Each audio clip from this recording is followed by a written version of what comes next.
بسم الله السلام عليكم ورحمة الله وبركاته. والده waxaan kula wadaagi maanta saddex qodob oo awlaadana badbaadiya haddii ka caroodaan guriga ka tagaan insha Allah taala ku soo noqdaan. saddexdan qodob waxaanu ka dhaxlay oo noo sheegay walaalaha muslimiinta ee Mareykanka iyo qurbaha nooga soo horeeyay, khaasatan walaalaha Hindida iyo Bakistaanta iyo Carabta wax la midka. saddexdaasan idin soo koobaya. midka koowaad, ilmahaaga isku day adigu inaad iskuulka geyso oo ka soo qaado. muddada gaariga ku wado ama iskuulka aad ka soo wado telefoonada iska dami, raadiyaha iska dami, iyaga la sheekayso. adigu sii kaxee, adigu soo kaxee, telefoonka dami, raadiyaha dami, la sheekayso. waxaad helaysaa 5 maalmood oo iskuulka ah iyo 2 maalmood oo dugsiga intaad u wada ah. 7 maalmood waa 7 maalmood oo ilmaha la sheekaysanayso oo maalinkii markay u yartahay saacad aad siinayso. waa wax aad u weyn. qodobka labaad, isku day salaadaha maghribka ama cishaha sitimaankii ugu yaraan 2 cisho inaad guriga ku jameecaysataan oo ama wiilka weyni ida tujiyo ama odaygu ida tujiyo. markay salaadu dhammaato idinkoo wada jooga astaghfirullah subhanallah wada dhaha. kadibna qof walba ha duceeyo, shanjirku ha duceeyo. ilaahu ha yiraahdo ya Allah give us candy, ilaahu nacnac sayr,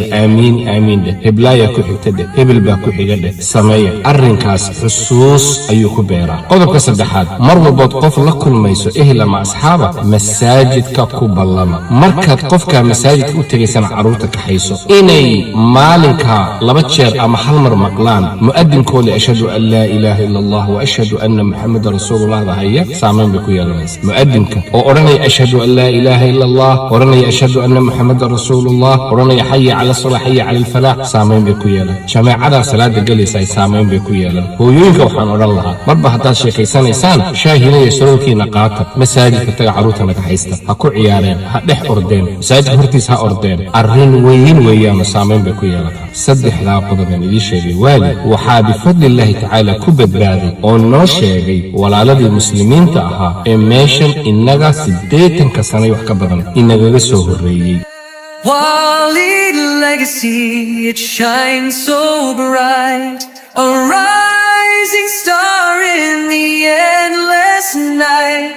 From roots so deep to skies so high, our name will echo, it will never die.